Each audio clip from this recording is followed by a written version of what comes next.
Previously on the Trading Card Preservation Society. Sound you hear is me looking through old packs. Love that crinkle.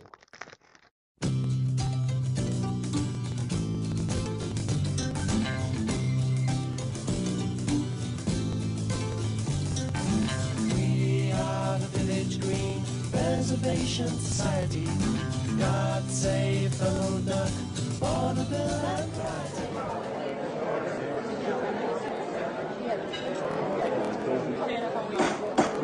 I call this meeting of the Trading Card Preservation Society to order. In attendance tonight we have myself, Matt F. from heartbreakingcards.com, and Dave, the Cardboard Junkie from cardjunk.blogspot.com. Howdy. Hello, Dave. Tonight we will discuss 2015 Topps Series 1, Upper Deck losing another license, the new set 2014 Leaf Q, National Hockey Card Day, the 2014 BIP Awards.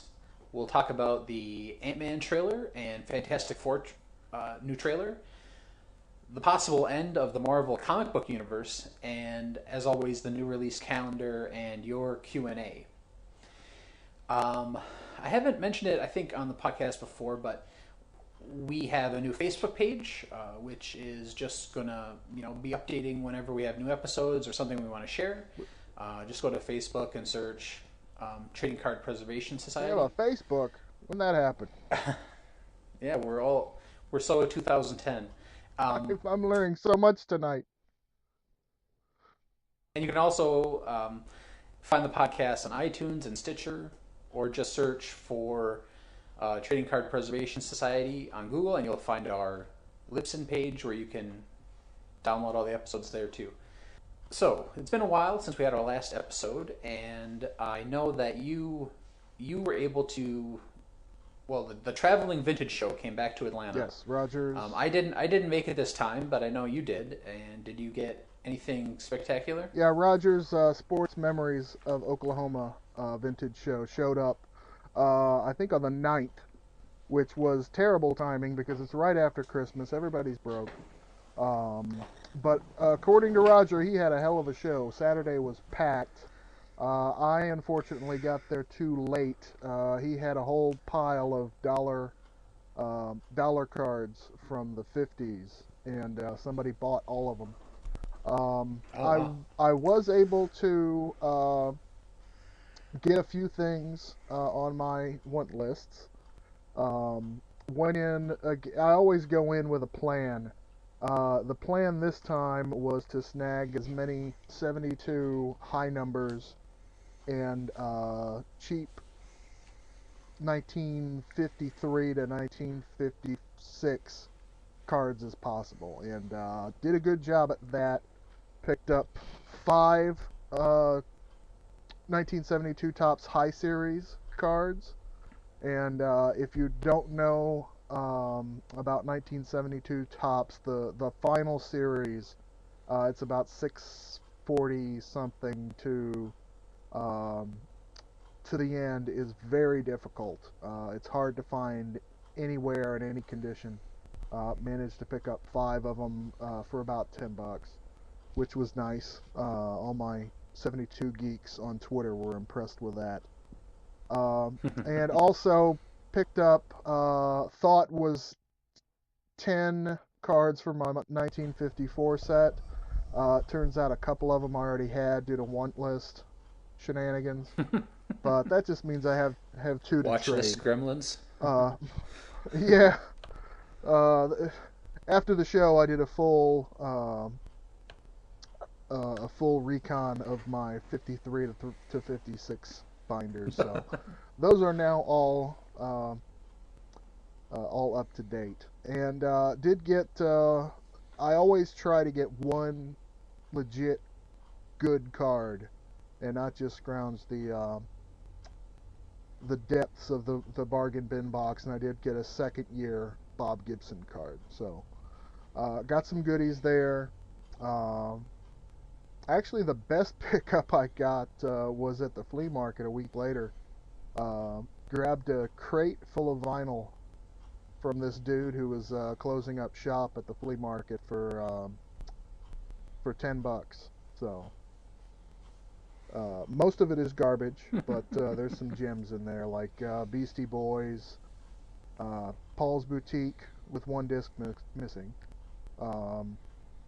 Prince. God, what's the album? It's the one with Raspberry Beret on it. 1999. Madonna's. 1999. Yeah. No. Purple Rain. Yeah. No, it's not Purple Rain. It's the other one with the really colorful painted vinyl sleeve. And also the other big gem out of there is a 12-inch single from collaboration between Carl Cox and Fatboy Slim, which I'm looking forward to listening to. I'm sorry. I'm searching for which Prince album it is, and I have no painted. Well, I don't know. Yeah, look for the Raspberry Beret. It's not the Purple Rain album, but it's like his number 2 album. All kinds of hits on it. It's not the one with his chest hair in his very first one. No, not that one. Well, I wish I had gone to the vintage show. I wish I'd gone to the card show. I wish I'd gone to the flea market, but instead I watched the Packers self-destruct, and it was one of the worst sporting experiences I've ever had. Yeah, I was feeling really bad because actually that night was the night we went to go see Paddington. I went out with my wife and daughter to go see that, and I left like in the middle of the game, and the Packers were beating the hell out of the Seahawks, and I'm like, that game's over. And I if you want to blame that one on me, go for it. Yeah, the Paddington jinx. Yeah. The Paddington jinx. Yeah. Yeah. I couldn't even watch the Patriots Colts game. I just turned it off and sort of sat there, and my wife was like, "Do you want to watch a movie?" I'm like, "I just want to sort of sit here and atone for my sins or something that I've done wrong in the universe." But no, that game. Granted, we never really made it to the championship game too many times in the 90s, in the 80s. But it's sort of like it was classic. Like I was nervous that we were going to lose the whole time from halftime on, just because they go into this prevent defense, and oh man, I can't even talk about it. So I feel your pain. The Falcons. Yeah. I don't know if they blew a big lead, but they pulled Tennessee Titans and lost on like the last play of the game when they ran out of time. Yeah. So I feel that pain. So yeah, the Packers made errors. Well, it turns out last time when we talked about a lot of things on our podcast, we made some errors too. We're going to start a new errors, corrections, and omissions. Not really an error. We just didn't have the answer at the time, although we have Google at our fingertips. We wondered when we talked about last time if Minnie Minoso was the first black player with the White Sox, and he was. When we discussed, Hall of Famers that should be on last episode. Also, when we were discussing new wrestling sets, I made a comment about wanting a Coco Beware autograph, and the bird that Coco Beware had, I think I said it was a parrot or a cockatoo. It was neither. It's a blue and yellow macaw. So, keep that straight. 10 points if you knew that at the time and screaming at the podcast. During the card calendar last time, we were both mystified by this set called Topps Fire that we had never heard of, a new baseball set. Well, part of the reason is I don't think either of us really collect football cards, and it's actually a football card set. So that's why we hadn't heard about it or knew anything about it. Also in the calendar, I talked about National Hockey Day, and just about everything I said about it was wrong. We're going to talk about it again and give it a second try later in the podcast tonight, so you'll get a lot more information about that.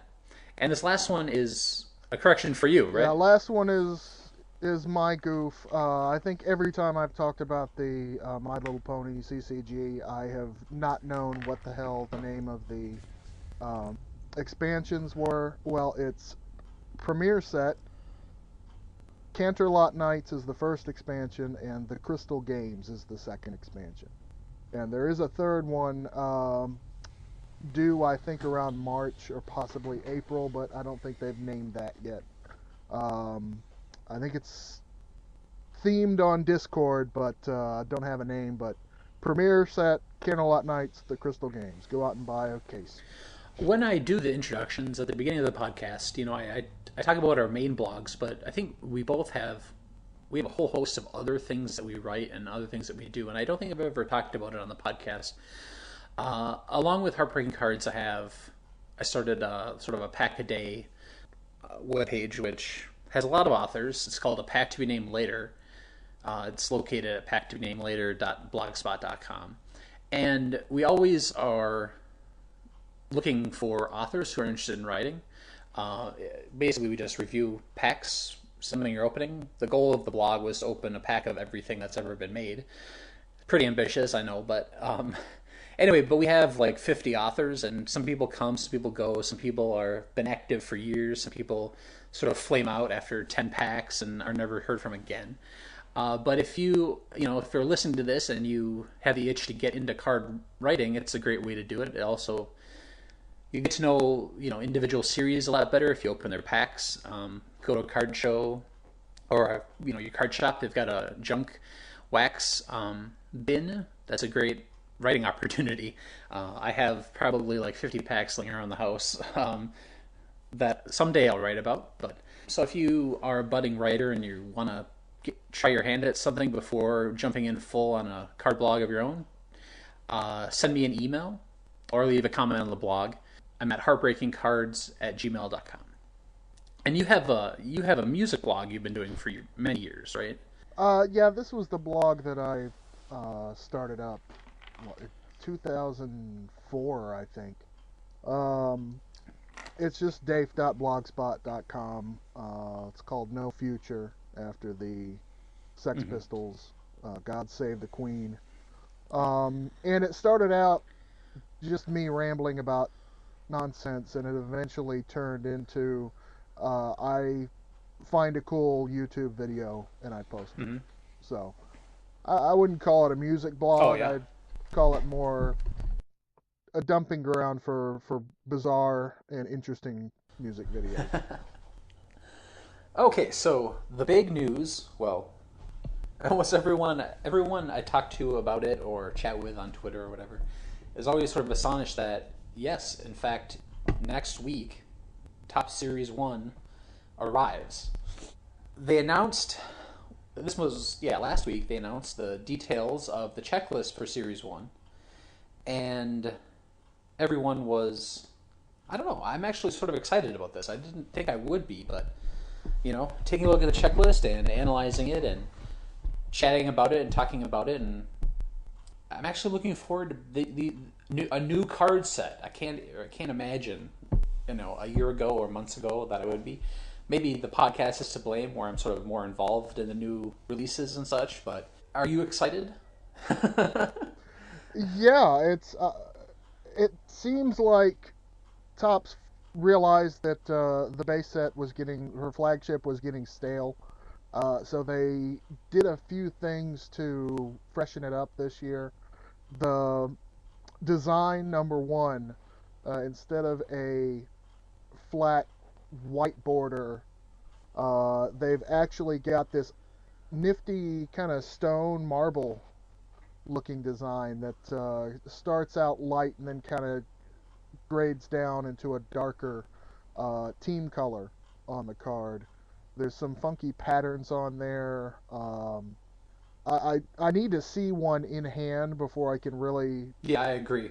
describe it fully, because there seems to be a lot of weird etching and like there's around the logo there seems to be concentric circles as part of the pattern, which I just I really need to see it in hand.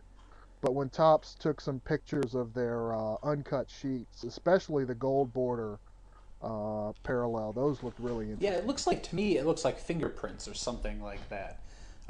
It'd be neat if it was raised a little bit. I don't know. They probably would never do that for a base set, but it looks really different. It kind of reminds me of, for some reason, of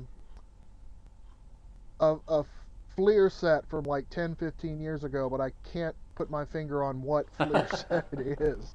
It's just, it looks really familiar, but it's got that top stamp on it. And they went with Derek Jeter as card number 1. And do you approve of that selection? Yeah, I mean, who else? I actually would have expected them to do something like Pete Rose tribute from 1986. Oh, or yeah. Nolan Ryan tribute from 1990. That would have been cool. Have the first 5-6 cards be little tiny versions of all of Jeter's Topps cards. Yeah, there's who else is going to be number 1 this year? I mean, it's Jeter.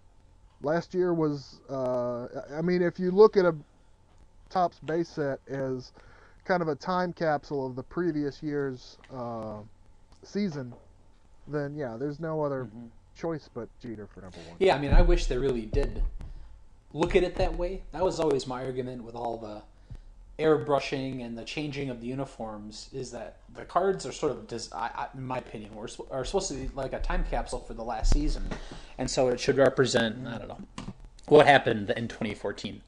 But this set also is going to be bigger than the sets that have, well, as long as I've been collecting, they've been 330 cards for each series. This set is going to be 350, which, along with Series 2, we're actually cracking 700 cards. It's not 792, but it's a step forward. Yeah, if you count the updates and highlights and rookies and whatever they call it now, part of the set, as part of the base set, you're going to be having over 1,000 cards for the complete series. But yeah, 350 cards. You're adding 40 cards to the base set through Series 1 and Series 2. 20 cards per series, which it doesn't seem like a lot, but that's enough to get a few of those fringy rookies and bench players in there that we're always complaining about. Why don't we have a Johnny Vendors card? Why don't we have an Emilio Bonifacio card? Get those fan favorites or fan not favorites in there to add a card or two to your team set. But the Series 1 is actually going to be numbers 1 through 351 because card number 7 is retired for Mickey Mantle. So that way, 351 numbers in the set adds up to 350 cards. And it seems like the checklist shenanigans, the numbering of the checklist shenanigans seems to have gone away, and they've returned back to the idea that the stars will have the round numbers or the numbers with 50. Yeah, the hero. Yeah, so you've got Clayton Kershaw is at card 100, Giancarlo Stanton is at 150, Miguel Cabrera at 200, 250 is Evan Longoria, 300 Mike Trout, and 350 Yasiel Puig. And I honestly thought the whole numbering brouhaha from last year was a little ridiculous. to be perfectly honest, with all the other stuff to complain about. You're gonna pick on that, but that's one thing you can say about Topps this year is it seems like they are listening to what we're saying.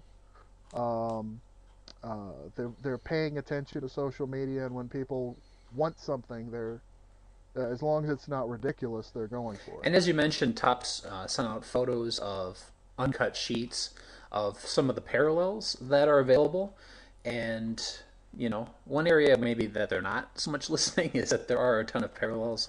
We still have the rainbow foil cards, which looked really nice, I think. You like the gold? Yeah, I think the rainbow foil are this year's version of the diamond or the red hot foil from last year. They've kind of rotated their base, for the lack of a better term, their base level parallel card, and this year it's straight up rainbow foil, and it does look really good. Yeah, so there's rainbow, the gold, there's a snow camouflage parallel, black, pink, and then ultra rare ones like framed, and the printing plates are one of ones, and the platinum is a one of one. So And isn't there a clear variation in hobby too? I may be completely wrong, but I seem to remember hearing about a clear. I don't have clear, but we can. We'll add it to our corrections or omissions next. Exactly. Next episode. So there are a lot of insert sets, and there are 4 insert sets that have been announced that they are only available from retail packs.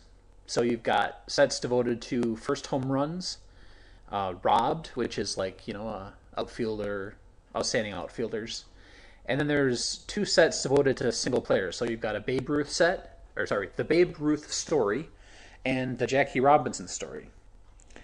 I jokingly said, there has to be, if there's not a Babe Ruth Braves card, then we should start a petition for it.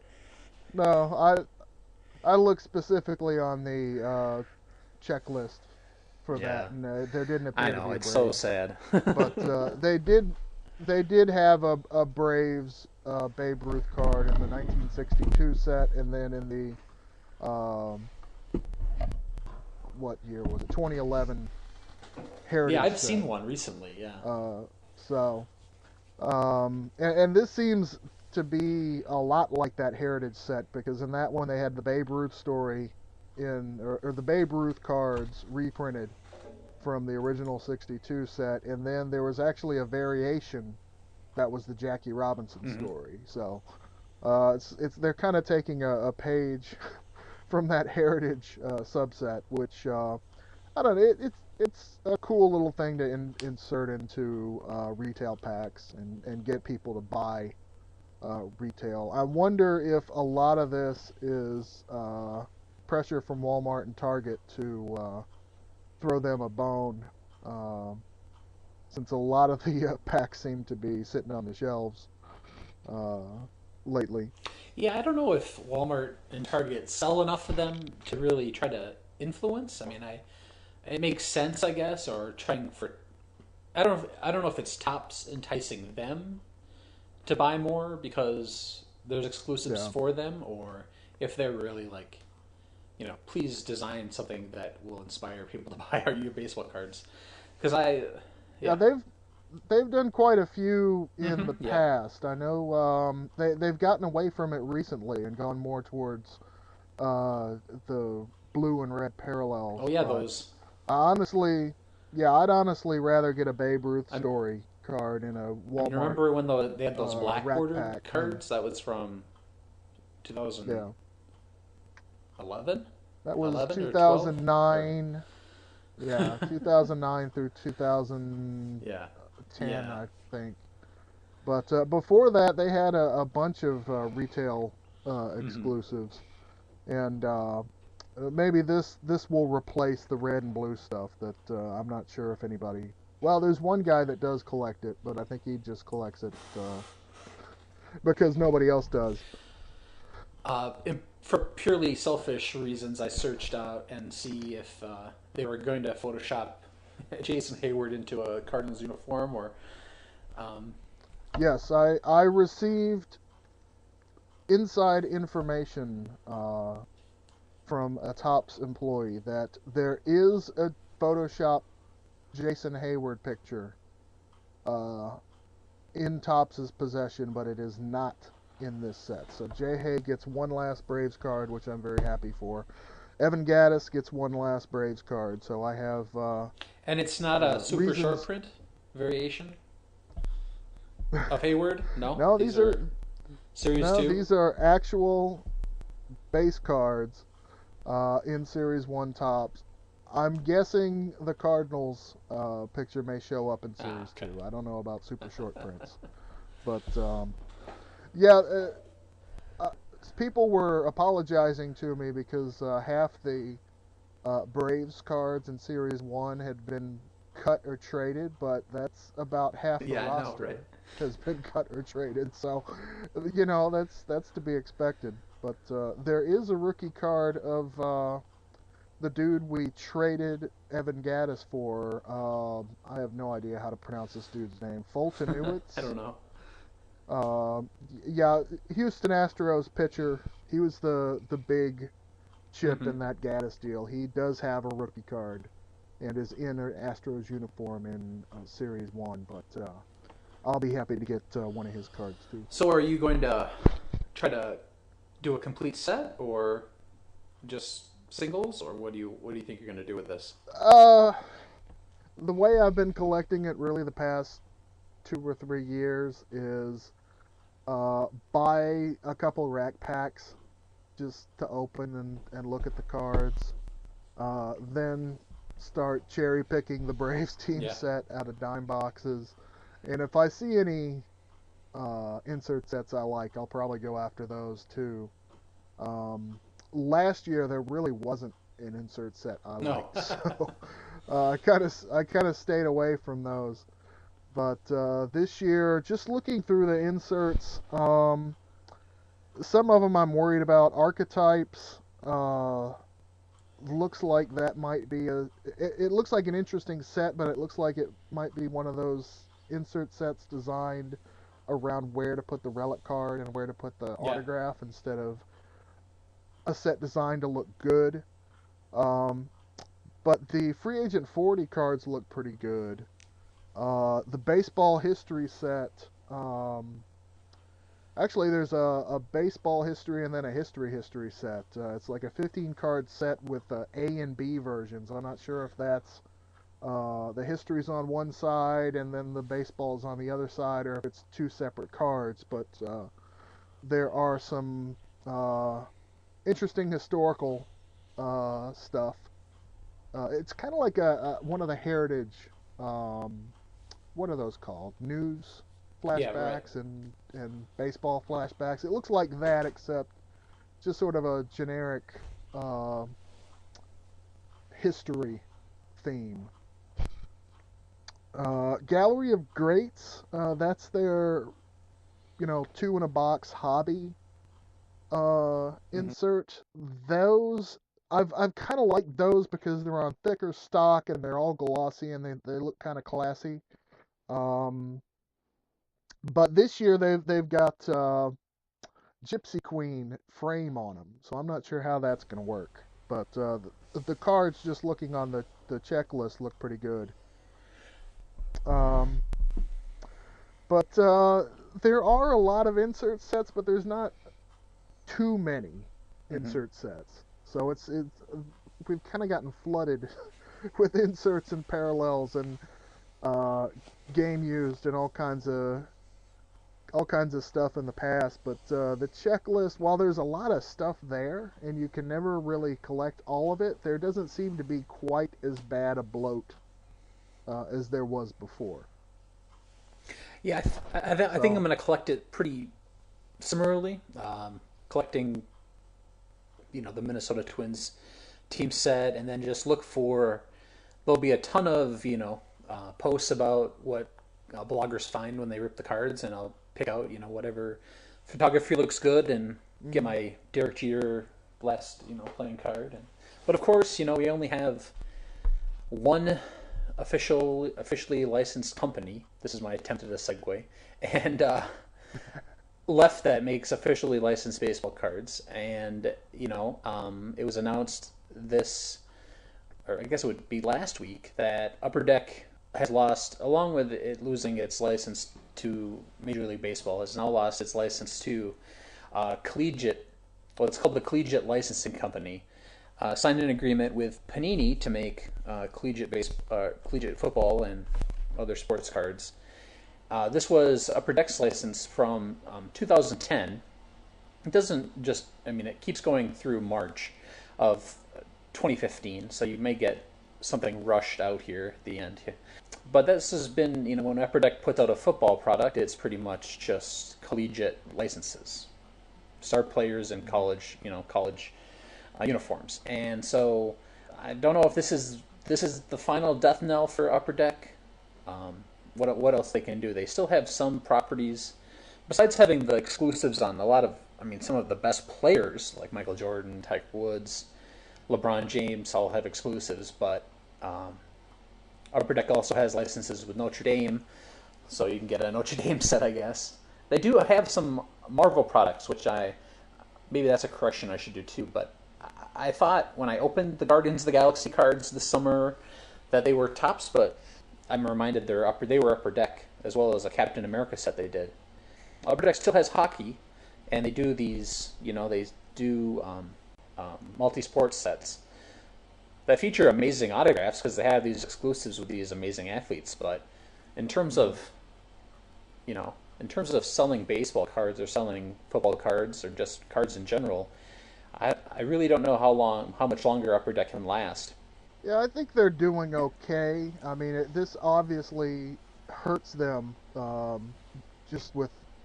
They did have quite a few collegiate football products out there, but they do still have a decent stable of products. As far as the multi-sport goes, the Good One Champions set. Some people think it's really cheesy because it's got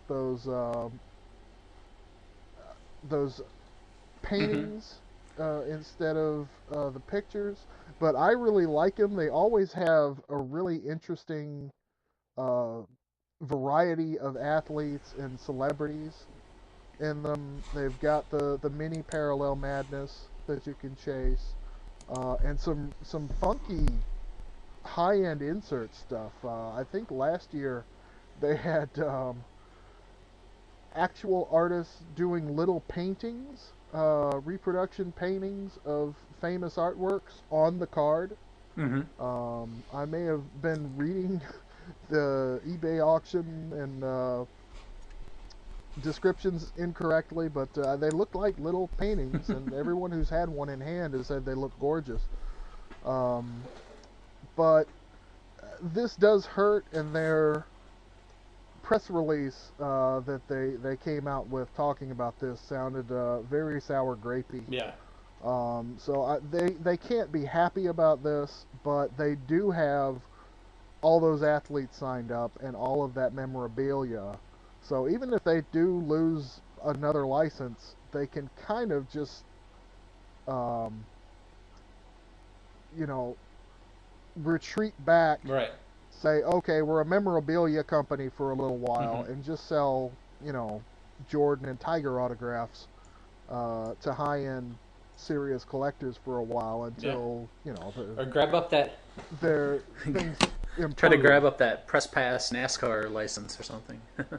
Yeah, I mean, they always make quality cards. I don't think anybody's ever said that they make bad, dingy cards.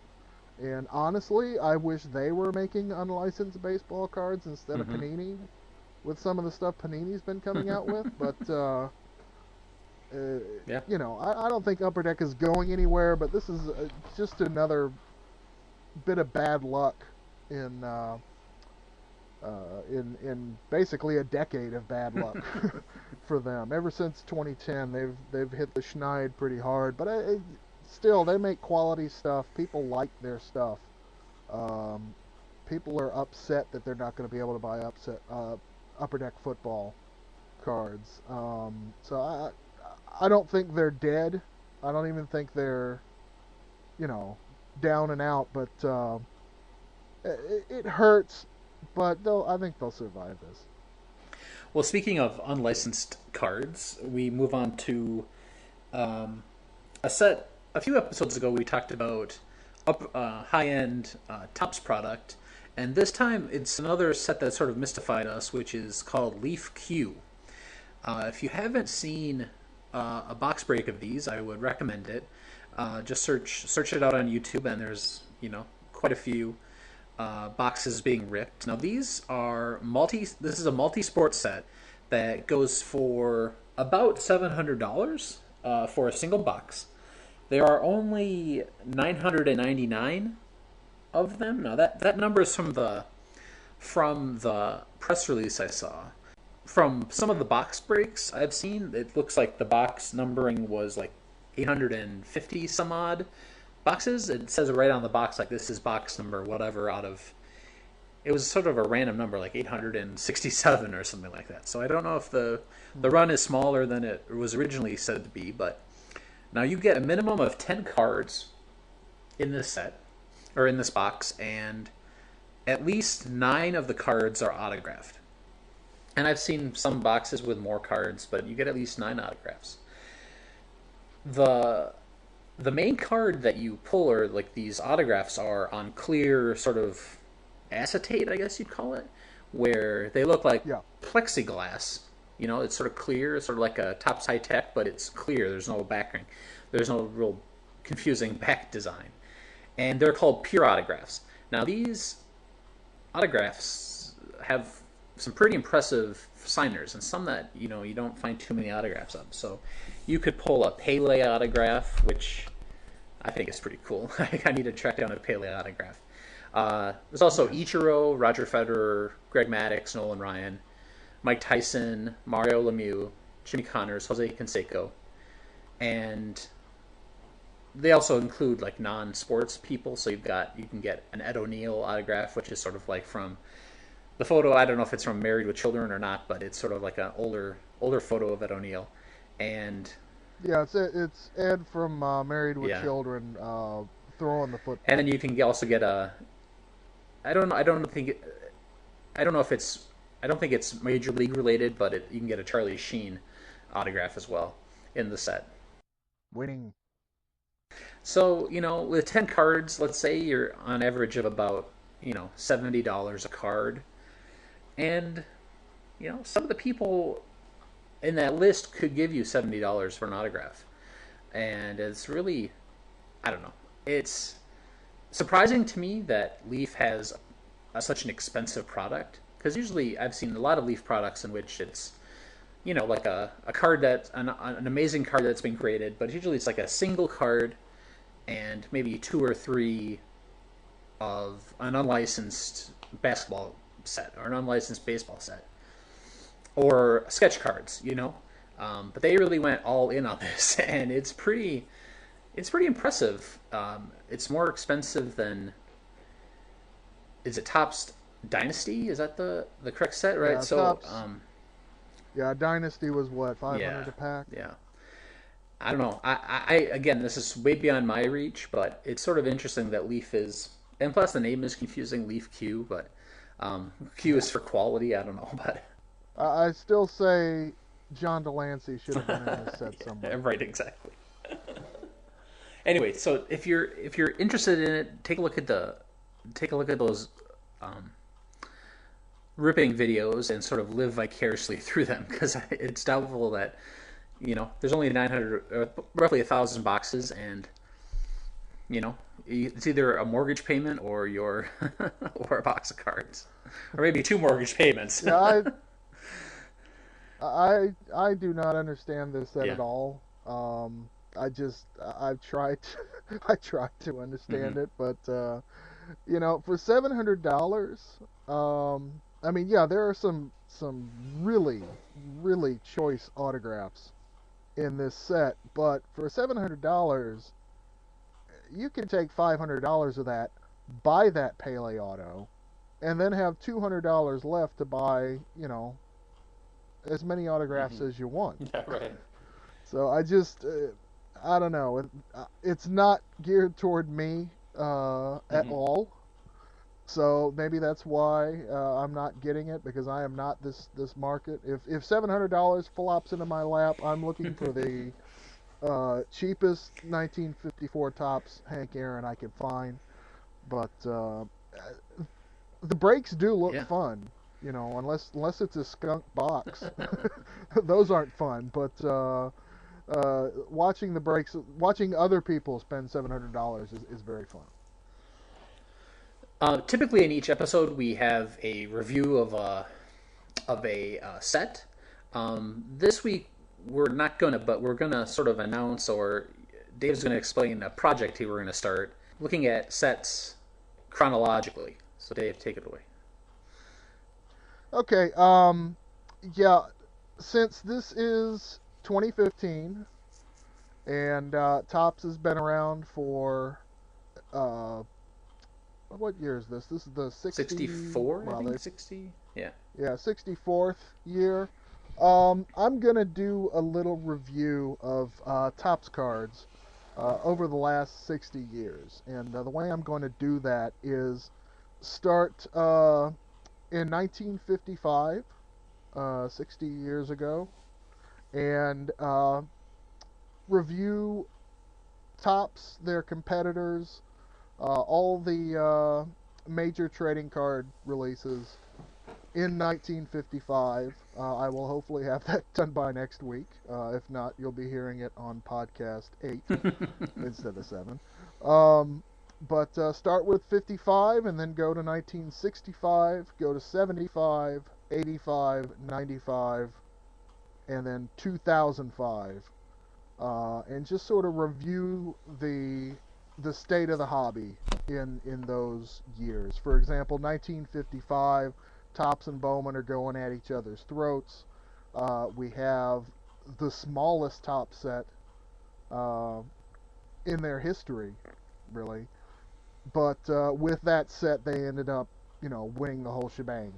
So we'll just talk about that and talk about how the hobby's changed over the past 60 years of their existence. And once we finish up with 2005, it might be deep enough into the season where we can properly review Series 1 and Series 2. So we'll see where it goes from there. Sounds great. I can't wait, Dave.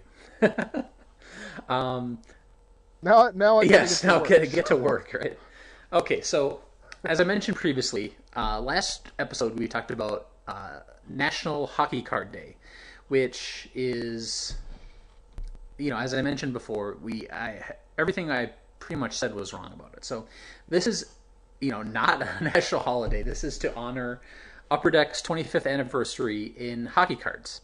And it is both an American and a Canadian thing, except that there are different days for each country. So on February 14th is Canada's National Hockey Day, and America gets their National Hockey Day on February 21st. Basically what it is it's like Free Comic Book Day. You go to a card shop and you can get a free pack of these promotional cards, which in total there is a 16 card set, which features things from basically what was happening in, like, rookies that were starting 25 years ago. The idea is to go out and buy some, Upper Deck hockey cards on that day and try to put together the 16 card set for each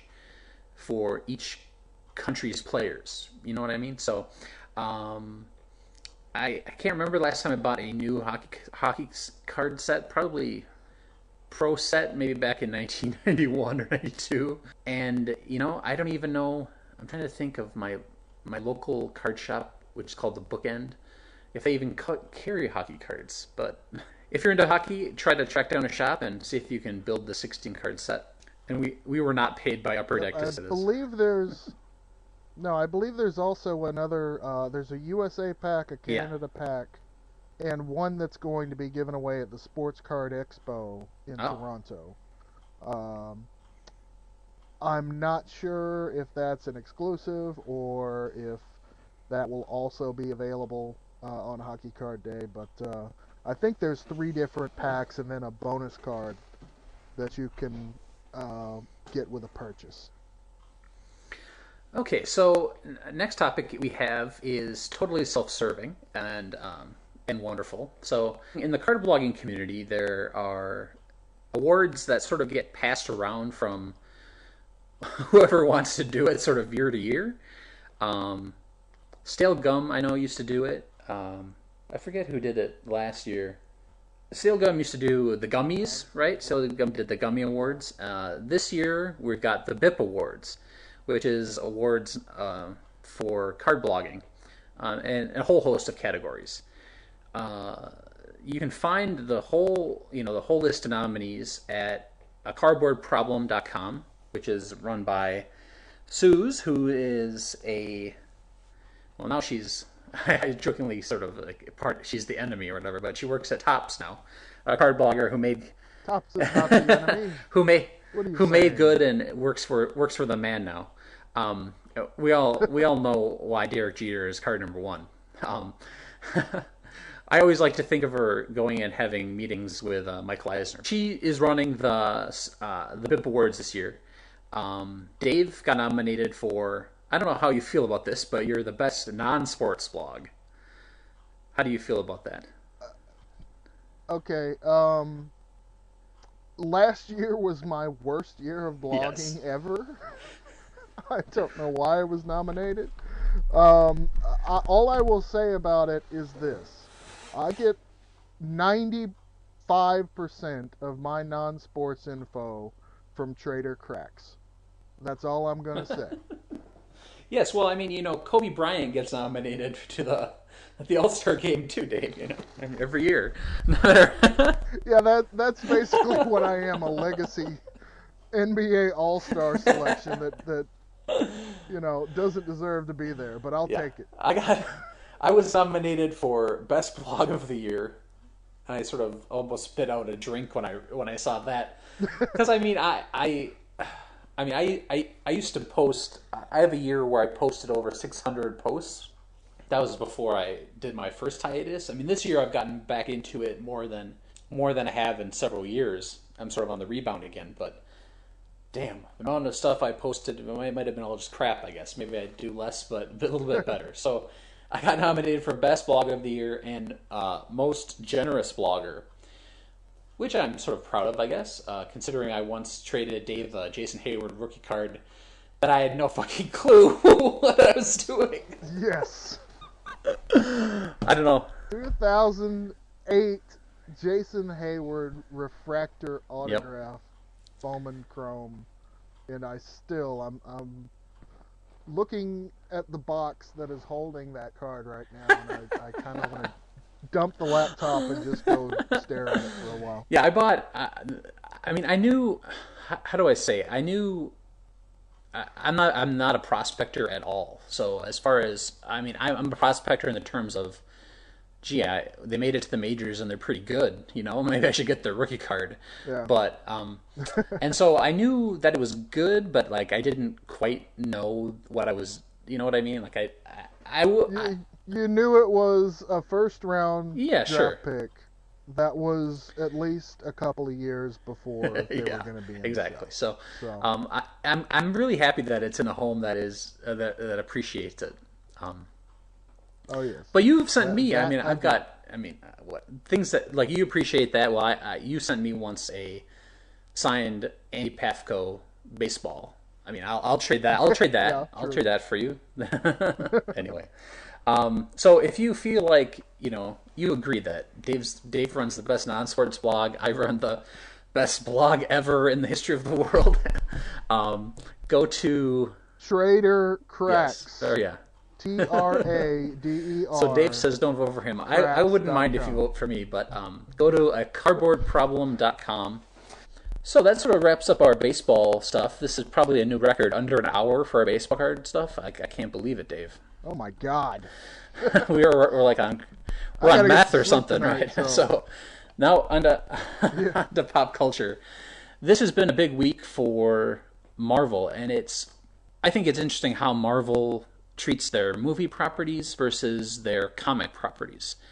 I didn't think that they would be so different in that there's what they do with comics and what they do with the movies. There's not too much overlapping, like for example, this last week they announced that for the first time, well, I say this with a caveat that we have no real clue what's going to happen, but they make it seem like for the first time that Marvel timeline and the Marvel universe is sort of rebooting, and that things are going to sort of start over with worlds sort of combining.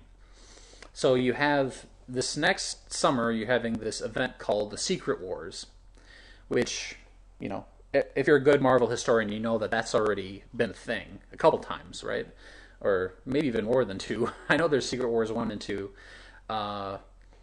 basically what they're doing is they have the regular universe, the ultimate universe. These two things are going to be at war or battling in the Secret Wars this summer in a limited series.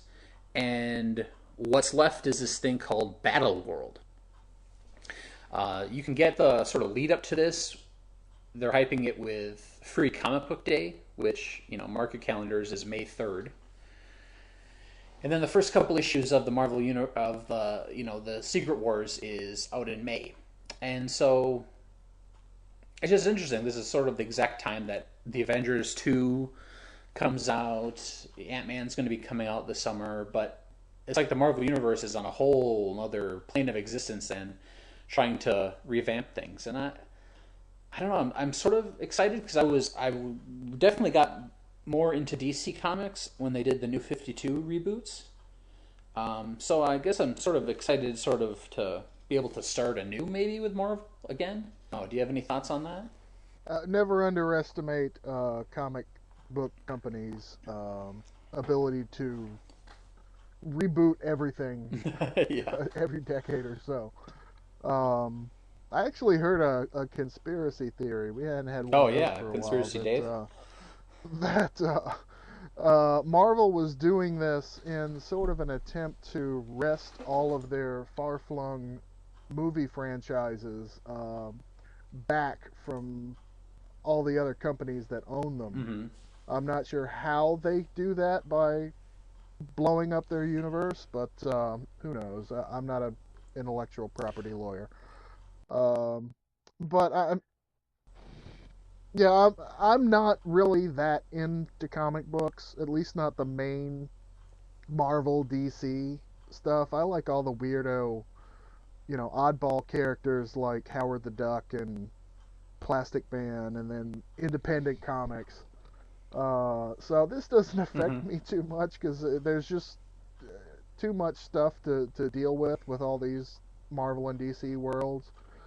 But hey, Marvel seems to know what they're doing right now, at least in the movie front. So hey, let's see what they can do with the comic. Yeah, I know they announced that Fantastic Four was going to be ending, and that's the hot new movie, or one of the hot new movies coming out next summer. Sort of as a move to sort of maybe dampen the excitement for Fantastic Four. Recently they ran the end or the death of Wolverine.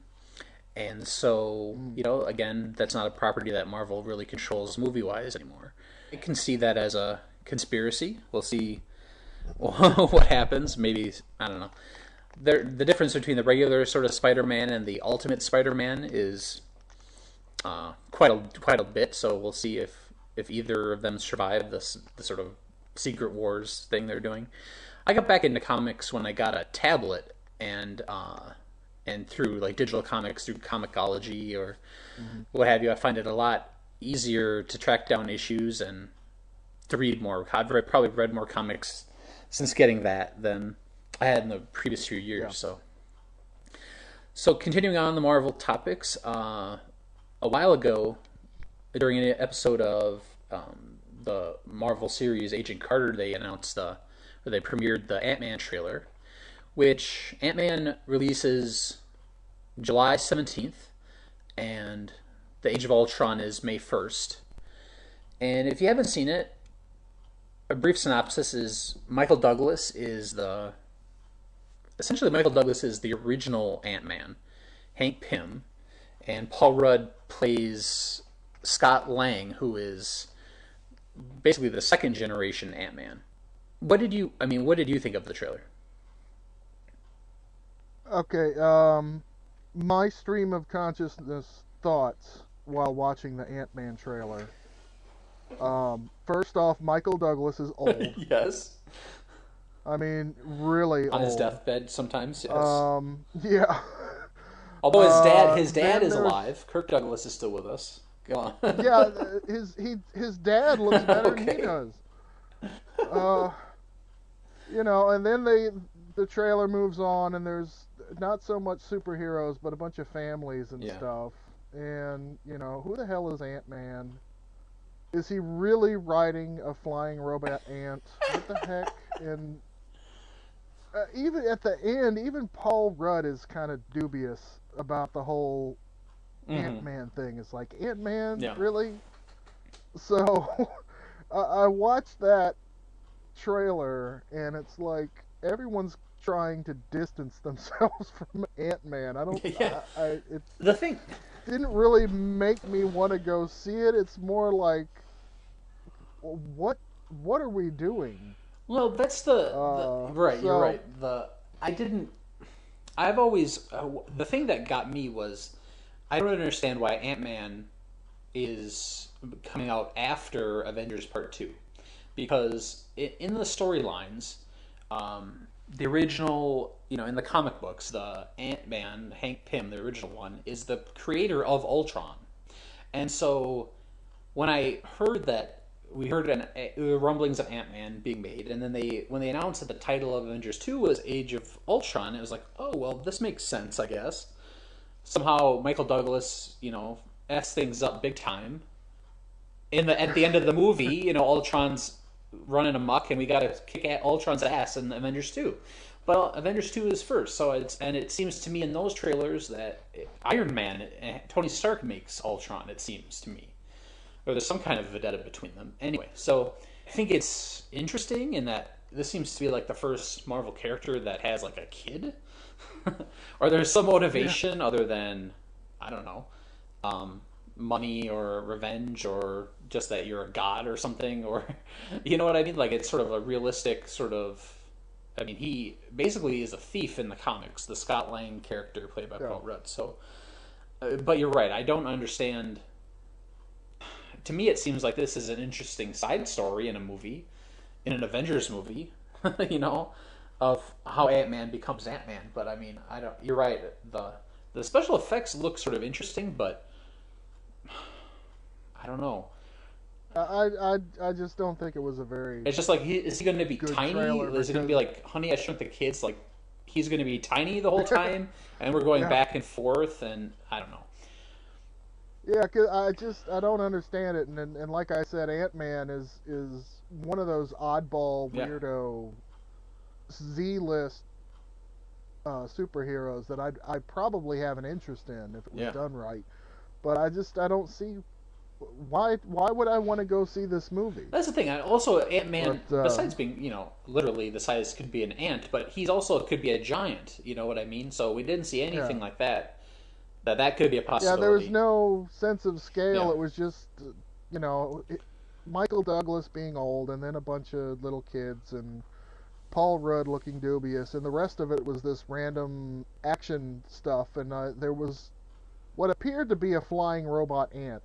Yes. Which, I don't know if that's a huge flying robot ant, or it's a little tiny robot ant, or because there was no sense of scale. They needed to have a banana for scale, I think. I mean, it's definitely the closest thing to a Marvel movie, where I'm like, whoa, geez, I don't know about this. But, for whatever you say about what Ant-Man might be, the criticisms of the next trailer, which released today, Fantastic Four, like the amount of how, Fox is going to mess this up somehow, or that we hadn't seen anything, and what we have heard rumor-wise on Fantastic Four was just like, oh my god, this is going to be horrible. But, the trailer, we don't see too much, of course. They don't give anything much away. We see the Human Torch from a distance. We see the Thing a little bit, Are you a Fantastic Four fan at all? I like Fantastic Four. Better. It's probably my favorite Marvel, A-list characters, because I remember reading the comics when I was a little kid, and I always kind of liked it. But the thing with Fantastic Four movies is, really, we didn't have one until the Roger Corman thing that was done for dirt cheap. Just so whoever had the rights could hold the rights. And, everybody made fun of that until they started making big budget Fantastic Four movies.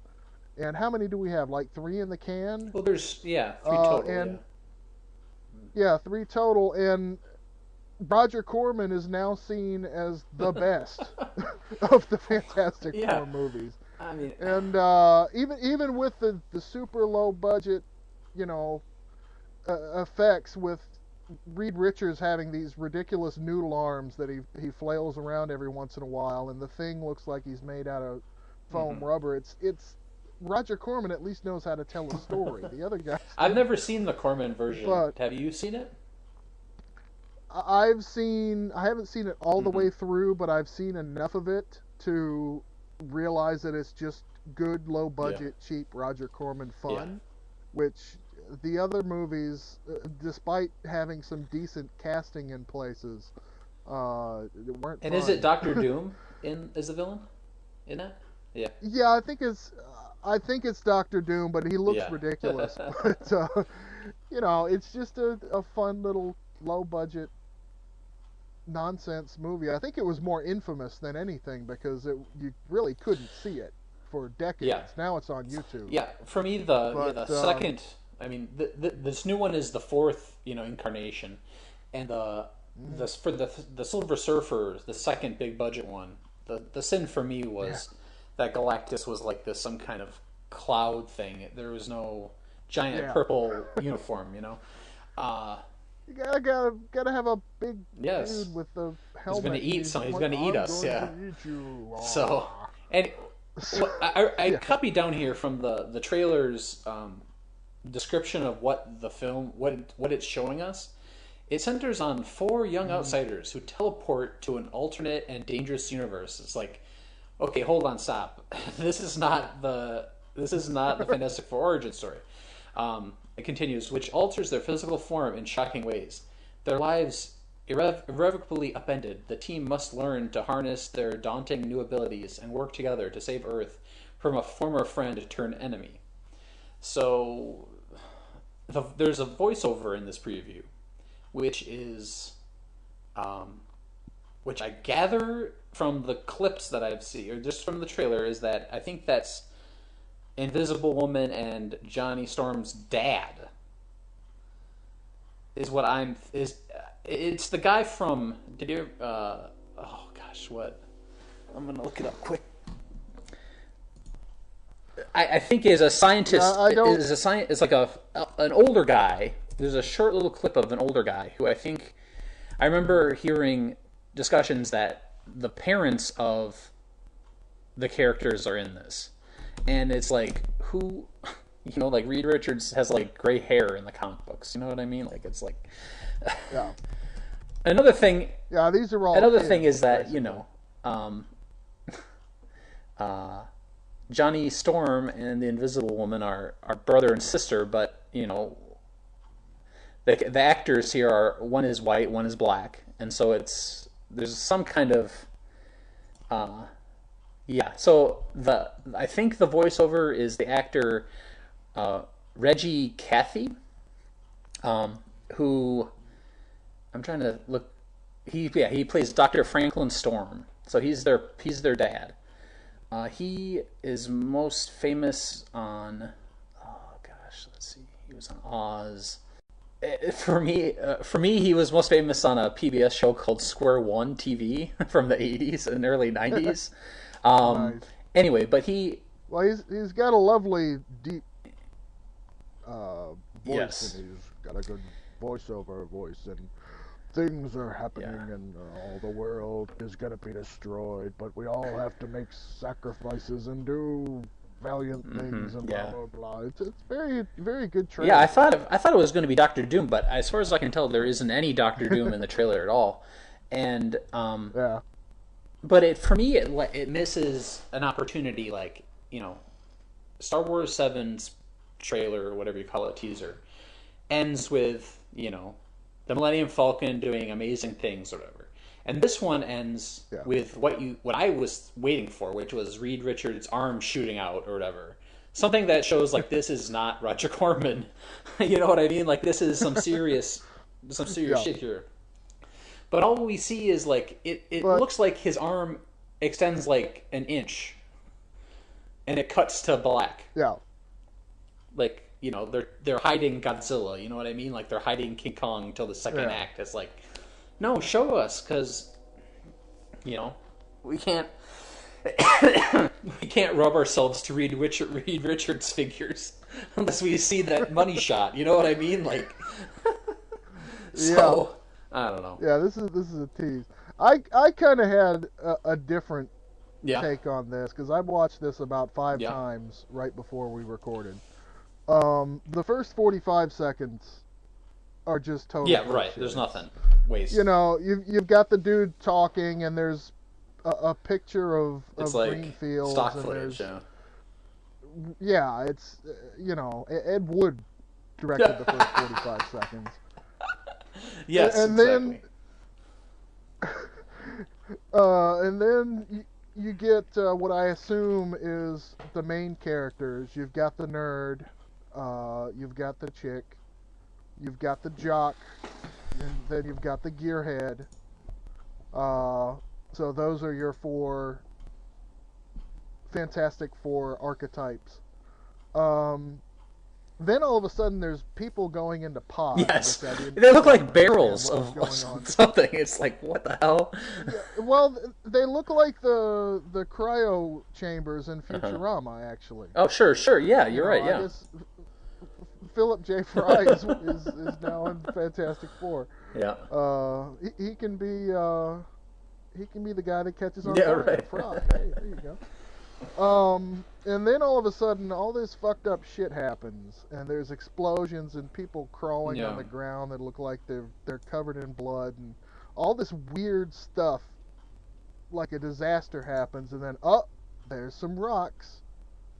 Somebody caught on fire. Oh, look, there was a person, and now there's blue smoke. What's going on? And then they hit that. Like you said, that one little scene with the dude and his arm stretches just a little bit, but you can see it's like almost subliminal, army stretchy, and then they say, "What is coming?" And I'm like, at that point, I was hooked. I was just total mark at that point. Go, yeah, what is coming, dude? Whoa, what is this? This is, oh my God. Yeah. At that point, I wanted to see this movie just to see what the hell was going on. Don't get me wrong. When I criticize, I'm just saying wasn't perfect, but I've totally, I'm much more interested in this movie than Ant-Man, to be honest with you, at this point. Yeah, because I watched the Ant-Man trailer and I'm like, God damn, Michael Douglas is old. I must be old too. I should go watch Matlock. But I see this movie and I'm like, oh, whoa, what's going on? It's the characters I know, but different things are happening. Have you?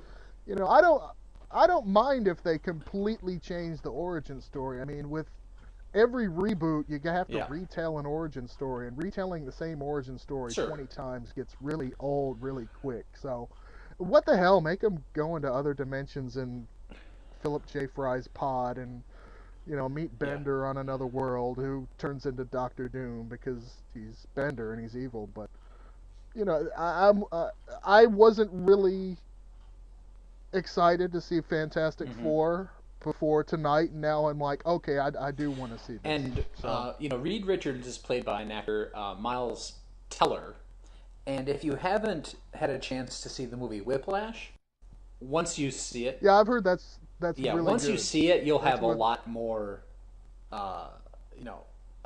you're certain that this is going to be better than you thought it was going to be. You'll have more confidence. Yeah, and that's got J.K. Simmons in it, right? It's a story of J. Jonah Jameson. Yeah, exactly. Yep. Comic book movies clash in that one. Yeah, he J.K. Simmons is a music teacher. He's Miles Teller is a drummer, and it's sort of it's all set in, I don't know, lack of a better word, music school. I don't know, fine music, jazz music school, and so. He's excellent in it, Miles Teller is, and so it gives me confidence that Reed Richards he'll be stretchy and dramatic, I guess. I don't know, but yeah, it's always good to see somebody that you have no idea who they are in another movie where they're actually doing good. That didn't quite work out for Hayden Christensen in Star Wars, No. but it's not a perfect theory. But actually, I want to see Sony drop the whole Spider-Man thing and just give J.K. Simmons a J. Jonah There you go. Jameson franchise. I'd like to see that. I'd watch the hell There out was of that. rumors of an Aunt May movie, but Nobody wants to see Aunt May. Everyone wants. They just need to throw all the money at Yeah. J.K. Simmons, and just to be J. Jonah Jameson nonstop for 90 minutes. That would win all the Oscars, all of them. okay. So next we're gonna introduce a new topic here of quick hits, which are short little discussions on topics that maybe we wouldn't talk about normally if they don't deserve a 10-15 minute discussion on. And we're going to keep it short, just to a few minutes for each topic. So first we have Allen and Ginter's, well, we're definitely going to go into this more in depth later, but Allen and Ginter's 2015 sell sheet is out.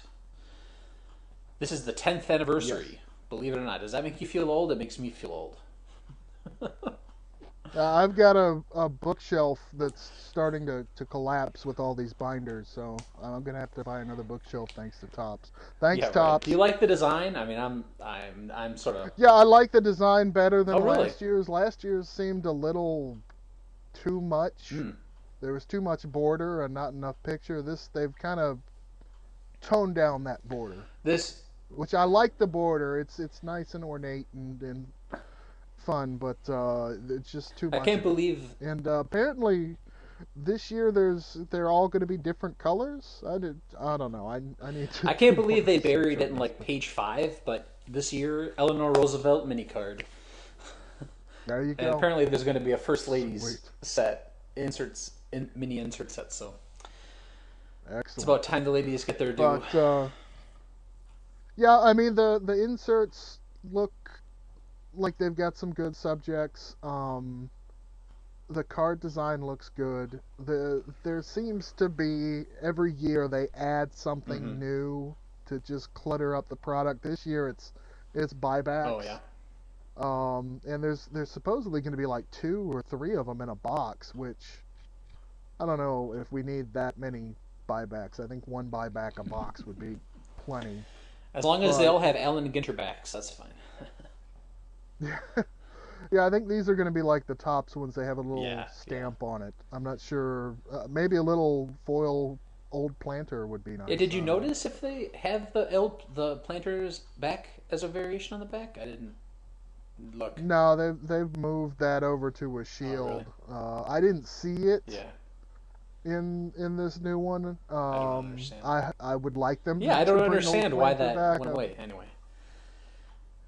But it looks interesting. The design is nice. I liked it better when they based the design on an actual card design Yeah. from the 1800s. But yeah, it looks good. And Ginter's like literally my last connection to the modern hobby. So Yes, right. I'll cling to it as long as I Last can. year's set was both of our favorites that we actually opened, so hopefully, Yes. I have a feeling we'll all come around. Okay, next topic. It's There you Dave's go. My Little Pony corner. Ready, Dave? Go. Okay.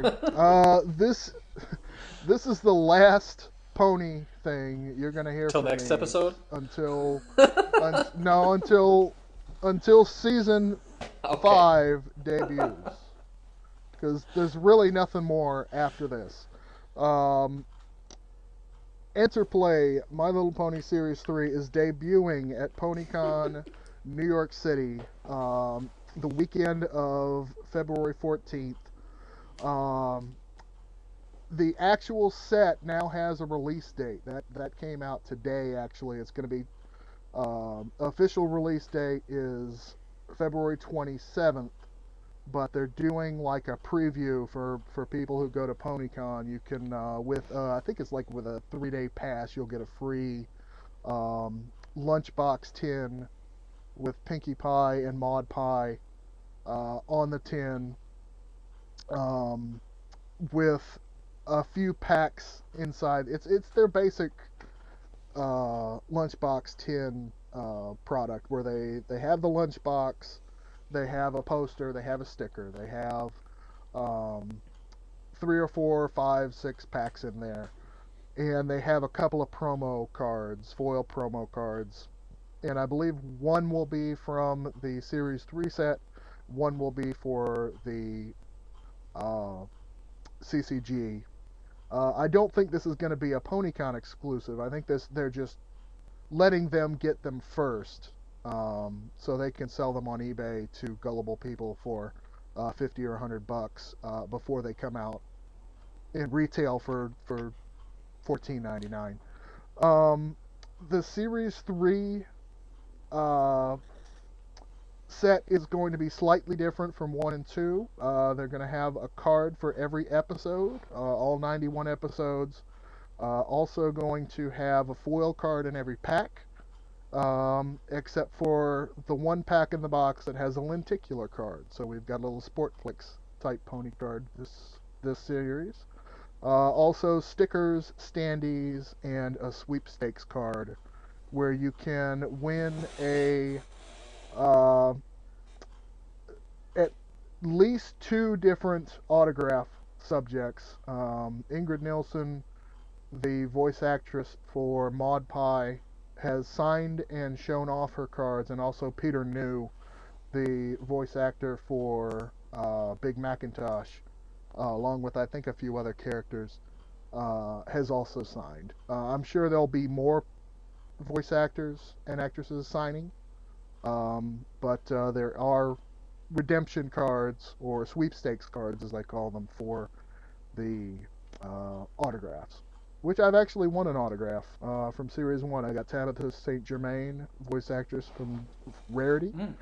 So they are really nice. I just wish they didn't do the sweepstakes thing, because you have to enter this really long code online, and it's a big pain, but oh well.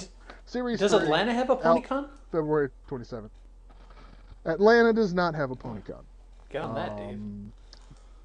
Which no, I've already watched several PonyCons go down in horrible flames, and no, I do not want to quit my job and set up a PonyCon full time, only to watch what little life savings I have go down the drain, as Tara Strong and Hasbro sue me because I couldn't pay them. So, no, no. If somebody else wants to do it, I'll show up. But no, not starting a PonyCon. Next quick hit topic: there is a new single released by Prodigy. Well, I guess, are they the Prodigy? I thought they were the Prodigy for forever, right? Yeah, Prodigy. You will know them from Firestarter.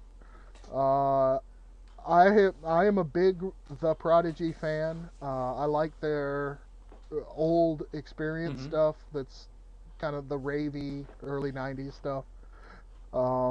They have a new album coming out March 30th or 31st. It's called "The Day Is My Enemy." It's got a really awesome looking cover of a red fox standing in front of a kind of bleak cityscape. And they've got a new single out called Nasty, which has an amazing animated video, which stars that fox that's on the cover. Really interesting video. And the song, it's kind of in that same style as the Firestarter, Breathe, classic late '90s, really hard, drum and bass, kind of breakbeat stuff that they do. And I've kind of listened. One day, I listened to it probably about 12 or 15 times. The song gets stuck in my head. It's a really, really good. If you like the Prodigy, it's a really, really good Prodigy song, and really looking forward to that. Yeah, I like the video. I think that if it had been, I know it probably would have cost triple the amount if they had done a non-animated but just a live-action version of that story of the wolf, or the wolf, not a wolf, a fox, Oh, Fox, yeah. changing people into werewolves or werefoxes or what have you. But yeah, spoilers. Yeah, right. But a live action version would be good, but it's very Yeah. well animated and it does fit in with the album cover, which I'm considering getting this on vinyl just because I like the way the cover looks so Yeah, I much. enjoy. I mean, Fat of the Land was my favorite, and I Yeah. totally This didn't is connect with. There's an album sometime a few years ago, maybe 5 years ago, maybe even more. I forget. It's like yeah, something about invaders or something like that. I can't. Yeah. yeah. Invaders Yeah. the Sky. Right. That was their Yeah. last album. That was I just didn't. when I was don't know. that? That was 2007 Sure. or 8, I think. So hopefully this one. I don't know. Maybe it'll come at the right time for me to enjoy. But I really enjoy Fat of the Land. Yeah, this first track sounds like it could come from Mm-hmm. That of the Land. It's got a lot of the same kind of structure as those songs had. Okay, next topic is that news came that we're all anticipating Star Wars, but Star Trek 3 is moving along, and it was announced. Did Simon Pegg just sort of mention it that he's working on it, or how was it an official? It was I don't Did he just tweet remember. it, or? I blanked on the. Yeah, it was on a news article. I can't remember the name of the website. I don't think it was the Dissolve, but it might have been the Dissolve. But Simon Pegg is officially co-writing with somebody else I'm blanking on. But yeah, Simon Pegg is going to be involved in the script, and Simon Pegg is amazing, and he's a very good writer, and I like just about everything he's ever been in. So if he's going to be writing it, then I'm besides I'm being all happy Scotty, for it. it would be an interesting thought Yeah. experiment to think about what like a William Shatner written Star Trek would be like. It's Star Trek Yeah, 5. right. So let's hope it's not that. And are we holding out hope that this is like the voyage home, like sort of thing where Kirk's in it? Is that something that I'd like to see, William Shatner just sort of cloned and Yeah. and forced his clone slave forced to play Kirk in really every movie. Or they could do the what do you call it, the Bizarro world where everyone's evil. Yeah. Put a fake mutton Yes. chops on and a handlebar on Shatner and just let him be old evil Kirk. That would be awesome. Okay, so next we have our new release calendar. So, like we said, next week, I've got February 4th written here, but I imagine you'll be camping out in front of Target beginning on Sunday, or when are you going to go? My Target runs have decreased greatly. So I will probably next Tuesday Yeah. or so, maybe just peek inside really? one on the way to work. But no, I'm not going to be. You're not going to go daily to see if it's there? No, those days Oh, are man. over. That's sad. I will check, but I'm not gonna stalk the distributor. Or Yeah, my anything. local Walmart has like the worst. I should take a photo of it and do a blog post. Has the worst card selection.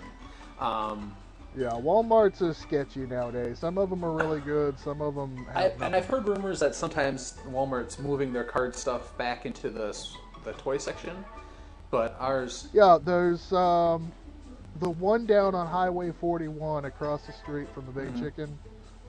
They've got all their card stuff in the toy section. Okay. And then there's another one that have actually hidden the card section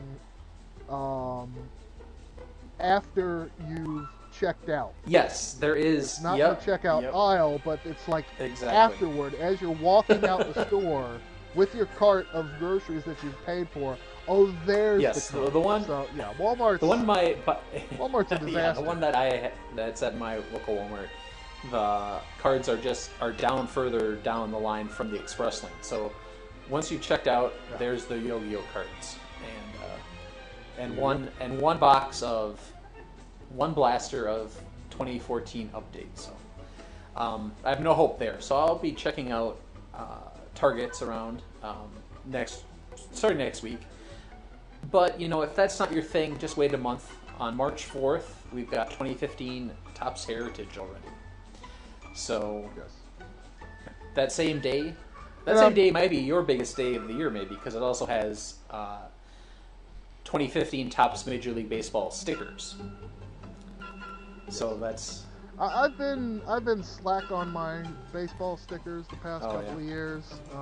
I think I need to just decide if I want to collect the set, and if I do, just start squirreling away money and just buy a box and an album all at the same time. Because with my infrequent trips to Target, I haven't been picking up a few packs here and there every week or so like I used to do, so I just don't pick up any packs at all.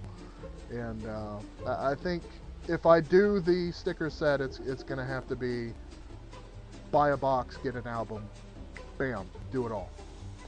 the only basketball release we've got for this calendar is February 11th, which is 2014-2015 Donruss basketball. Football, we're in a pretty good time if you're a football collector. January 28th, 2014 Topps Museum Collection football, so that's, pretty high end. Then we've got February 2nd, which is the Topps Fire football. February 18th, 2014 Panini Black Gold football. February 25th is 2014 Topps Chrome and Topps Chrome Mini football, and March 4th, 2014 Topps Museum Collection. Wait, I got those twice. So you know what? I bet you it's March 4th is, yeah. Yeah, they've Yeah. bumped their high-end stuff quite a few times. Yeah, so it may have been the Yeah. 28th at one point, and now it's the 4th. hockey, we've got 2014-2015 Upper Deck Series 2 hockey that lands February 18th. Or Young Yes. Guns. February 11th is our only wrestling card debut, which is 2015 Topps WWE. That'll go over well after Royal Rumble. Right. I did. Oh wait, should we talk about Royal Rumble? Should we become the CU podcast? All I know is I actually kind of want to watch WWE now because it sounds like such a train wreck. Yeah. But I'm having so much fun watching other people complain about it that maybe I should just stick to that. Yeah. Yeah, I know. It's sort of like you see everyone talk about it and complain about it. It's sort of like you want to watch the car crash happen. Exactly. Non-sports wise, in January, Topps released this sort of weird little photo card set about the movie The Warriors, which is like a 5x7, 5-inch by 7-inch like photo cards of the movie The Warriors. Yeah, it's kind of like the Major Yeah. League cards with Jobu that were released last year. I'd be on board for a full set, but I mean, it's sort of weird. I don't know. It's if you can consider it a set, it's just sort of an odd little thing that they sell on their webpage. February 11th, 2015, Topps Star Wars Masterworks, which Topps has been posting some autograph scans of that, and it looks pretty interesting. Yes. Just wait Topps does a good job with their autographs and their sketch cards with Star Wars. And wait 2 weeks later, you'll get 2015 Topps Star Wars Rebels. So that is probably our smallest, although of importance, probably our most important card calendar, but not too many releases. Slow time, I guess, as we come to. Yeah, football's Yeah. over. Baseball hasn't started yet, and basketball. I don't know what basketball's issue is, but I think that was basketball was last episode. They had lots of releases. So on to listener Q&A. So we'll start with first question comes from Thorzul. He asks, not a card question, but what are your favorite movie soundtracks? What springs to mind for you, Dave?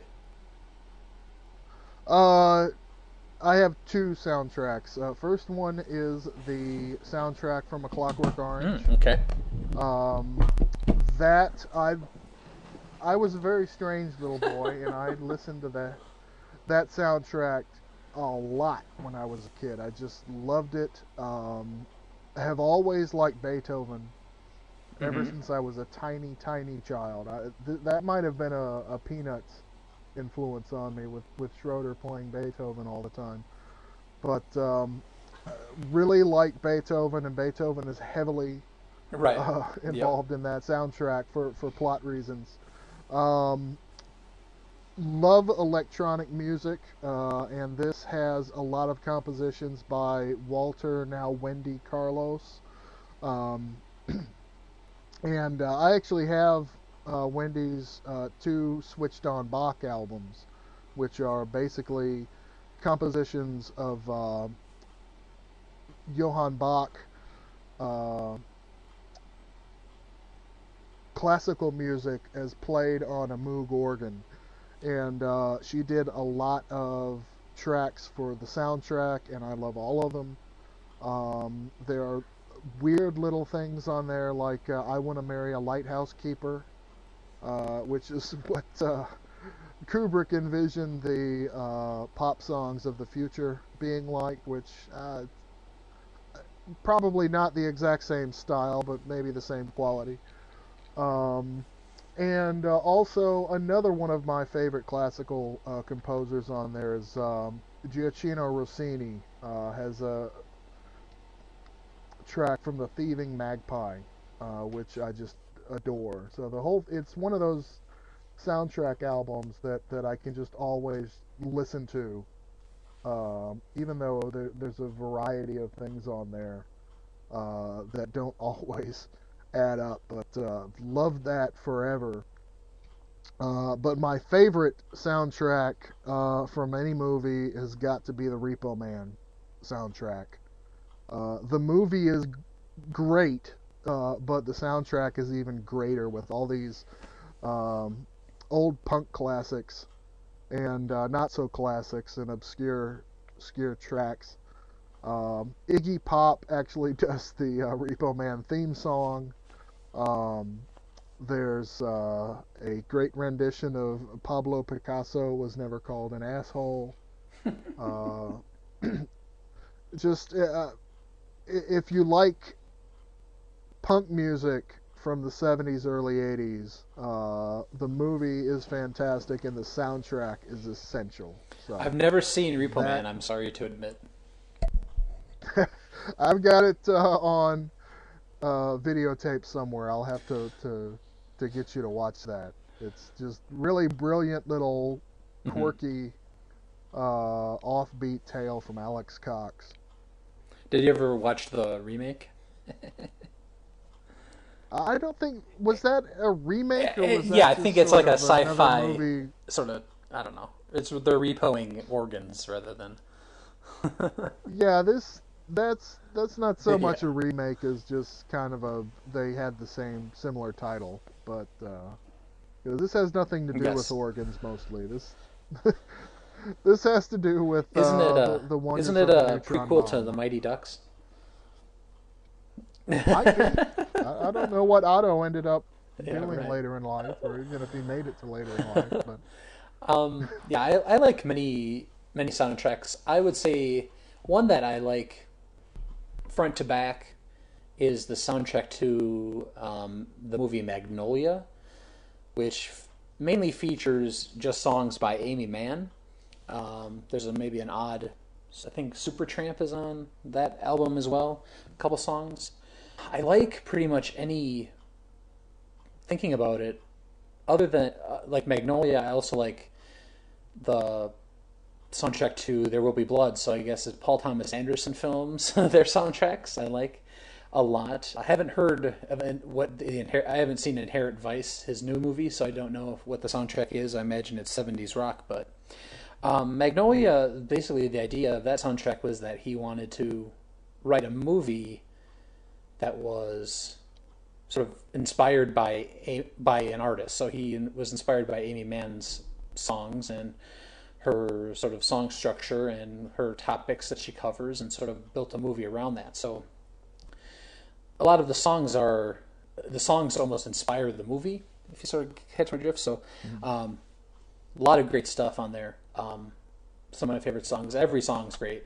There Will Be Blood would be an honorable mention, which was done by Radiohead guitarist Johnny Greenwood, and he, it's not Radiohead music. I mean, it's in orchestral, maybe sort of non-traditional instrumentation, non-traditional instruments even, but he sets a mood that, it's sort of like, it's as close as I get to really enjoying like modern classical music is through his soundtracks. So if you haven't heard those, those two, I would recommend that. Yeah, I'm looking up the Inherent Vice soundtrack, and it looks pretty good. I'm seeing a lot of songs by Can. Oh, yeah. A few tracks by Neil Young. There you go. Sam Cooke doing What a Wonderful World. Interesting. Yeah, I don't know if this is the official soundtrack album, but these are songs. Actually, the original score was also composed by Johnny Greenwood. I didn't even realize. So, but yeah, it looks pretty good. So next question comes from the aforementioned Suze of Cardboard Problem fame. She asks, "Why do I love Pop Funko, and how can we make them collecting related?" If you're unfamiliar, Pop Funko are these awesome vinyl figures of just about anything pop culture related. I personally, I guess I can't say I collect them. I mean, I own like 7 of them, but I don't know what's new being released. I don't really, I just find one. I'm like, oh wow, that's cool. They're all about $10. Some of the more rare ones are more, of course, but this Christmas I got a Groot from Guardians of the Galaxy. Nice. And so, I mean, why do you love them, Suze? They're amazing. I think they're great detail. Sometimes they'll fall over because they have massive heads and small bases, so it's sort of, a little awkward sometimes. Do you collect them, Dave? Do you have any? I do not like What? Pop Funko. I cannot. And there's a reason Okay. for this. It's because before Pop Funko came out, Funko did some vinyl figures of My Little Pony. Oh, I should have And known. those I should have look- known. Those look really, really Yes. good. They were actually really the first toy that was could reasonably be called on model for the show. And so we got these really good detailed vinyl toys, and then the little Pop Funkos come out, and they're little and they got big Yeah. heads and they got bug eyes, and some of them look good. I mean, I got. it really depends on the character. Some of them look like bug-eyed freaks. Yeah. And there's others that actually look pretty Yeah, slick. if it's not a human, if it's not a I- human, it looks better. I have my eye on a Slimer. Like Like I would if I saw a Howard the Duck There is. I in the think there wild. is. I would I buy think it. there is. There is a Howard the Oh Duck. yeah. I've seen it online. I've never seen it in a store. It's probably one of those 1 per 40 cases because they don't think it'll sell. But they are definitely collecting related because there's a ton of them. They're all numbered. I'm not sure how the numbering system works, but they've all got a number on them. And there's really something for everyone. I mean, they've got every franchise under the sun. So there's got to be a Funko out there that you like. So, I mean, even grumpy old me who wants the good There you go. statues, $10 and has, $10.07 on Amazon. Howard the Duck. there you go. Well, next time I get Yes, a gift right. card, Next I'll Christmas, have about to grab one of them. But yeah, but I mean, I don't know if somebody were to collect all of them, that would be extraordinarily difficult and probably very expensive now. But you know, everybody can collect their own. I really, although I mean, I love them. I do not want to see a baseball version of it. You know what I mean? I don't want to see. Oh hell no, no! I don't want to see Jason Hayward in the Cardinals hat With a giant with big head. bug eyes. No, no, please no, just no. Oh my God. Okay, Fungo asks, will the insert ratio for 2015 Topps First Pitch make the insert set uncollectible? Now, I don't think we mentioned this really when we talked about Series 1 in the opening segment, but First Pitch is basically a celebrities-related set in which it shows celebrities that threw out first pitches in games during 2014. So you've got Jeff Bridges, Jack White, 50 Cent, Eddie Vedder, and what I call the card that certainly has to be card of the year, which is Biz Marquee throwing out a first pitch. But as what I think he's getting at is we don't know if those are just regular insert rates or are these super short prints. I don't think we have any.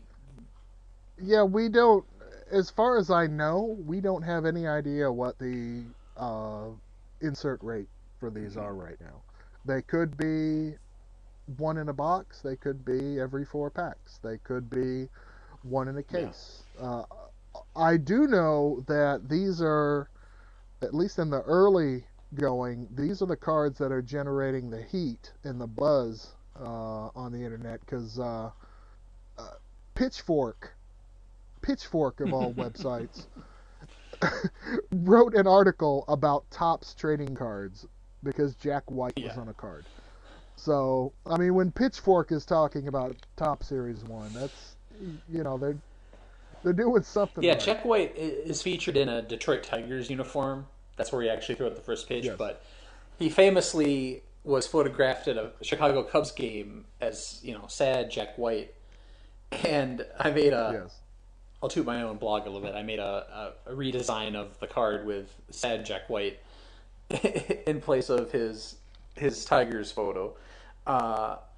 When he went, I think he went with Eddie Vedder to a Cubs game. Yeah, we don't, it just seems like Topps is there. What do you call it? Like pulling defeat from the jaws of victory. It's like they've got excitement about it. Don't F it up and make these one per case or one per, Yeah, and again, I don't have any clue what the insert rate is. I haven't seen it anywhere.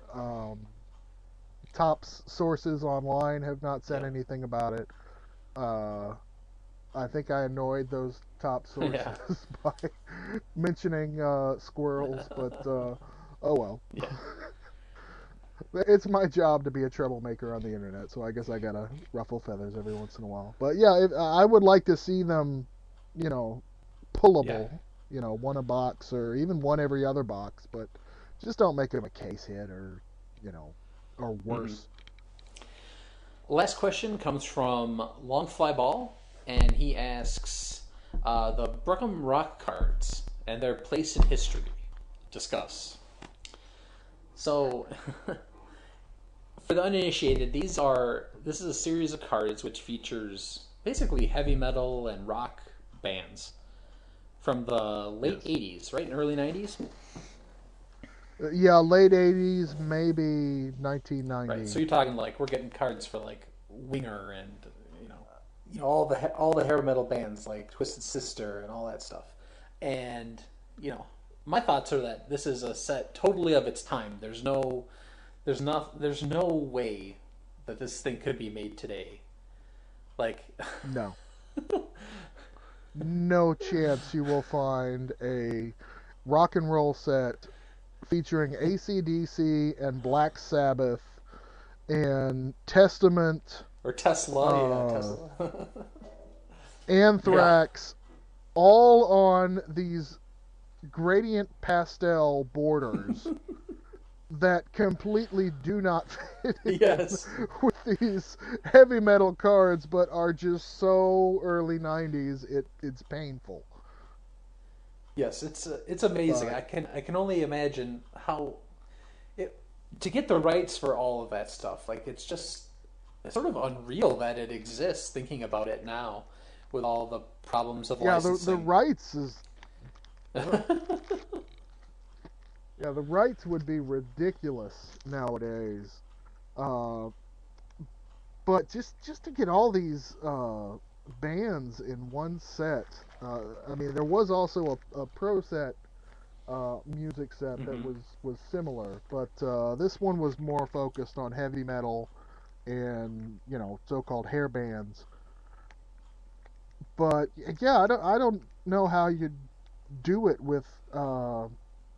Well, for one, there's such a greater variety of music nowadays that it's just. How do you market something like that when there's so many different kinds of? As we're talking here, I'm reminded that I think I opened a pack of like hip hop cards recently. Not recently, but several years ago. Yeah, Pro Set, Yo MTV Raps. No. This is a recent set. A recent set. Oh. God, what? This was as I'm reminded about this. Let's just see here. I'll do some fancy editing here in a second. Here, and it'll be like I found it immediately. There you go. Yes, here we are. Oh, I did it as a video. Okay, so thinking about back. Yep, I opened something called 2012 Platinum League Hip Hop Cards, and Okay. I designated this as a pack from hell. I did it as a video, so you can search it on my YouTube. I'm under Heartbreaking Cards on YouTube. Platinum League announces the first ever hip hop trading cards. So it can't be done, I guess, if you're an up and coming artist, maybe who wants to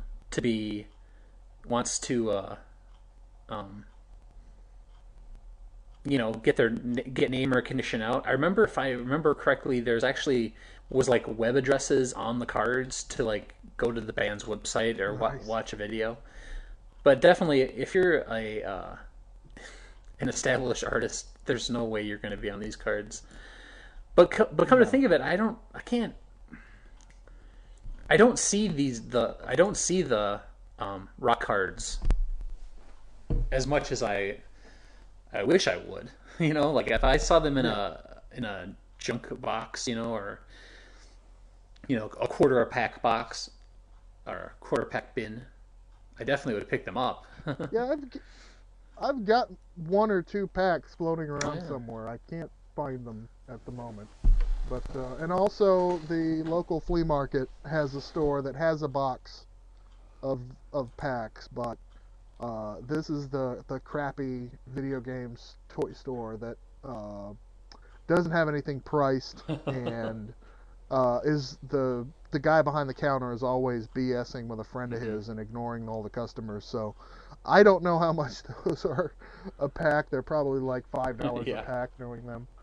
But yeah, I mean, to get a set with Yes and Black Sabbath and AC/DC and Anthrax and these are serious big names in this set. It's not just a bunch of nobodies. These are, Megadeth, Testament, Skid Row. I mean, there's not a lot of nobodies in the set. Motley Crue, Poison. It's a serious set with really bizarre pastel borders. And it's just so 90s it hurts. Oh, well, that's it for the Q&A, and that's it for another episode. We are under 2 hours, which is a personal record for us, definitely. Amazing. We've finally learned how to edit. So, one thing I forgot to mention earlier is that slowly but surely I'm putting these episodes on YouTube. So if you want to try to... We don't really have any... We don't record ourselves doing this, so it's just our logo as the actual video. But you can... If that's an easier way for you to listen to the podcast, then you can do that too. It'll be up on my YouTube, which is Heartbreaking Cards, and we'll eventually have... Dave will have his up on... What is yours cardboard junkie, or don't mine is a disaster. I haven't uploaded anything in like a year, so. Okay, so look for under Heartbreaking Cards now. We'll keep it on yours for right now until I get my act together. Any last thoughts? Any closing remarks? Well, by the time we record our next podcast, we're going to have Top Series 1 in hand, so... We can give our there's your first topic. Review. Yep. There's your first topic for next time. Okay. Until next time. Meeting adjourned.